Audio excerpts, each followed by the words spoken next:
कम दोस्तों, आज हम आपके अर्थशास्त्र का अध्याय 3 यानी कि निर्धनता एक चुनौती पढ़ना शुरू करेंगे। ठीक है, इस लेक्चर में, इस वीडियो में हम देखेंगे कि निर्धनता क्या होती है और इस पाठ का परिचय पढ़ेंगे।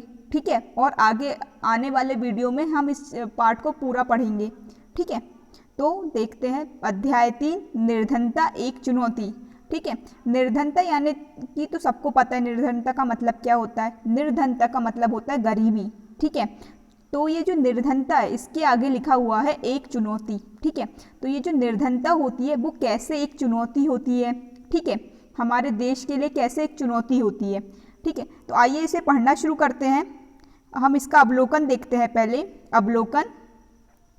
इस अध्याय में निर्धनता के विषय में चर्चा की गई है, जो स्वतंत्र भारत के सम्मुख एक सर्वाधिक अधिक कठिन चुनौती है। ठीक है, तो इस पाठ में हम निर्धनता के बारे में पढ़ेंगे। जब हमारा देश आज़ाद हुआ था, जब भारत को स्वतंत्रता मिली थी। कब मिली थी भारत को स्वतंत्रता? 15 अगस्त को मिली थी। ठीक है, 1947 में। ठीक है, 1947 में। तो हमारा जब देश आज़ाद हुआ था, ठीक है, तो हमारे देश के सामने सबसे बड़ी चुनौती थी निर्धनता। ठीक है, क्यों थी? क्योंकि देखो, जब हमारा देश अंग्रेजों का गुलाम था तो हमारी सरकार नहीं थी खुद की, अंग्रेज लोगों की सरकार थी। हम उनके नियम कानून, उनके बनाए गए नियम कानून के अनुसार चलते थे। तो वो हमारे देश का पूरा एक तरीके से उन्होंने हमारे देश का जितना भी पैसा था उन सबको ले जाकर यूरोप में शिफ्ट कर दिया था। ठीक है, लेकिन जब हमारा देश आज़ाद हुआ तो हमने खुद की सरकार बनाई। ठीक है, हमारे भारत के लोगों ने अपनी सरकार चुनी। तो उस सरकार ने सोचा होगा कि भारत का विकास करें।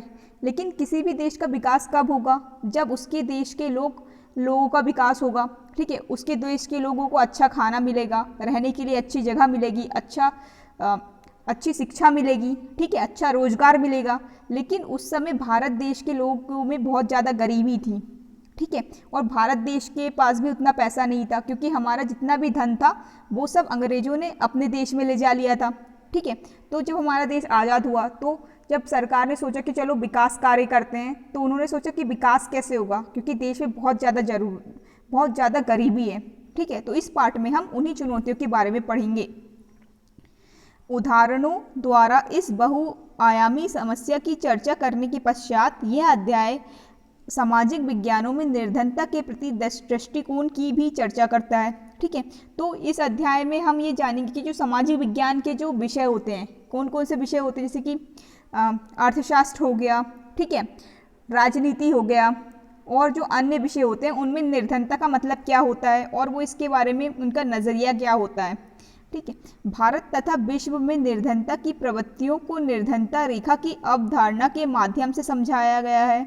ठीक है, तो जो भारत और जो विश्व में जो निर्धनता होती है उसे हम कैसे समझाते हैं या कैसे उसकी व्याख्या करते हैं या मतलब बताते हैं, उसका परिभाषा क्या होती है। तो एक रेखा हम बना लेते हैं, जैसे कि मान लीजिए कि एक रेखा है, इसे हम निर्धनता रेखा बोलेंगे। इस रेखा के ऊपर जो लोग रहेंगे, ठीक है, उसे हम बोलेंगे कि वो लोग निर्धन नहीं है, और जो इस रेखा के नीचे जो लोग रहेंगे उन्हें वो लोग निर्धन कहलाएंगे। ठीक है, तो इसे हम क्या कहते हैं? निर्धनता रेखा। इसके माध्यम से निर्धनता को समझाया गया है। ठीक है, तो आगे देखते हैं। निर्धनता के कारणों एवं सरकार द्वारा किए गए निर्धनता निवारण के उपायों की भी चर्चा की गई है। और इस पाठ में ये भी बताया गया है कि सरकार के सामने जब इतनी बड़ी चुनौती थी, ठीक है, निर्धनता, भारत के ज़्यादातर लोग गरीब थे, तो सरकार ने इसका निवारण करने के लिए कौन कौन से उपाय करे कि कैसे हम लोगों को निर्धनता से निकालें, गरीबी से निकालें। निर्धनता की आधिकारिक अवधारणा को मानव निर्धनता तक विस्तृत करके अध्याय का समापन किया गया है। ठीक है, तो इसमें यही बताया गया है कि निर्धनता को, मानव निर्धनता क्या होती है। ठीक है, और इस अध्याय में और इसी निर्धनता से रिलेटेड चीज़ों को बताया गया है। ठीक है, निर्धनता को हम कैसे दूर कर सकते हैं, उसके प्रति क्या क्या अवधारणाएं हैं, और फिर इस पाठ को समाप्त किया गया है। तो चलिए इस पाठ का फिर हम परिचय देखेंगे। ठीक है, तो परिचय हम देखते हैं, परिचय में क्या लिखा है देखते हैं हम पहले। ठीक है, आप अपने दैनिक जीवन में हम अनेक ऐसे लोगों के संपर्क में आते हैं जिन्हें जिनके बारे में हम सोचते हैं कि वे निर्धन हैं। वे गांवों के भूमिहीन श्रमिक भी हो सकते हैं और शहरों की भीड़ भरी झुग्गियों में रहने वाले लोग भी। वे निर्माण स्थलों के दैनिक वेतनभोगी श्रमिक भी हो सकते हैं और ढाबे में काम करने वाले बाल श्रमिक भी। ठीक है, तो इनमें परिचय में बताया गया है कि हम अपने दैनिक जीवन में बहुत सारे रोज डेली के जो जीवन होता है हमारा, जो रोज़मर्रा का जो दिन होता है, उसमें हम बहुत सारे ऐसे लोग के संपर्क में आते हैं जिनको देखकर हमें लगता है कि वो निर्धन हो सकते हैं। ठीक है, तो वो व्यक्ति कोई भी हो सकता है जो जिसकी हालत हमें अच्छी ना दिखे। ठीक है, अच्छी जिसकी हालत थोड़ी अच्छी ना हो। ठीक है, जो गरीब किस्म का व्यक्ति हो ठीक है, तो वो कोई भी हो सकता है। वे गांव के भूमिहीन श्रमिक भी हो सकते हैं, यानी कि ऐसे श्रमिक गांव के जिनके पास खेती करने के लिए ज़मीन नहीं है। शहरों की भीड़ में, तो शहरों में भी लोग गरीब हो सकते हैं। कैसे? जो लोग झुग्गियों में रहते हैं वो लोग भी गरीब हो सकते हैं।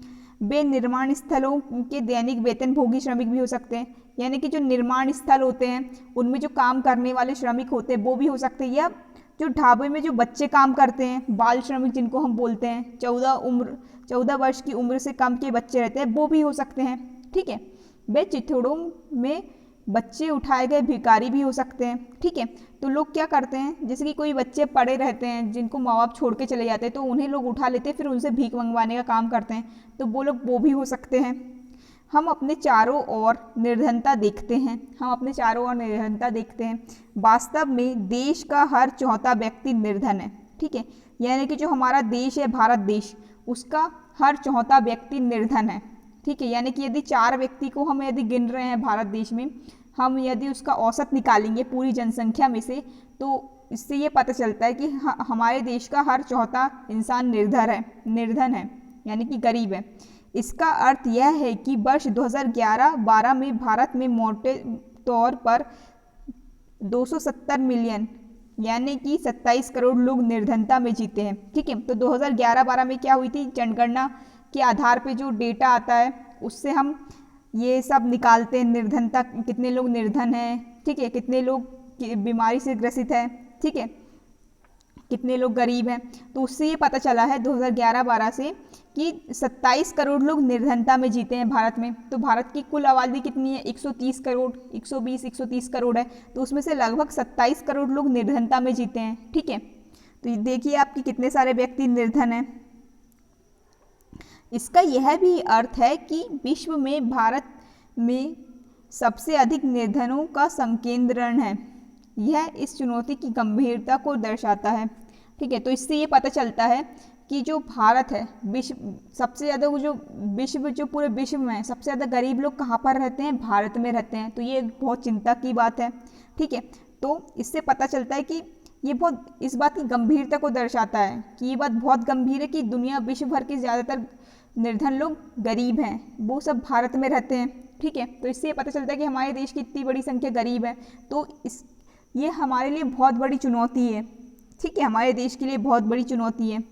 यदि देश के ज़्यादातर लोग निर्धन रहेंगे तो देश का विकास अच्छे से नहीं हो पाएगा। ठीक है, तो कल के वीडियो में हम इसी के आगे से पढ़ना चालू करेंगे। ठीक है, अगला टॉपिक हम कल के वीडियो में देखेंगे। तो आज के लिए बस इतना ही। ठीक है, तो चलते हैं, तो फिर कल मिलते हैं। Thank you.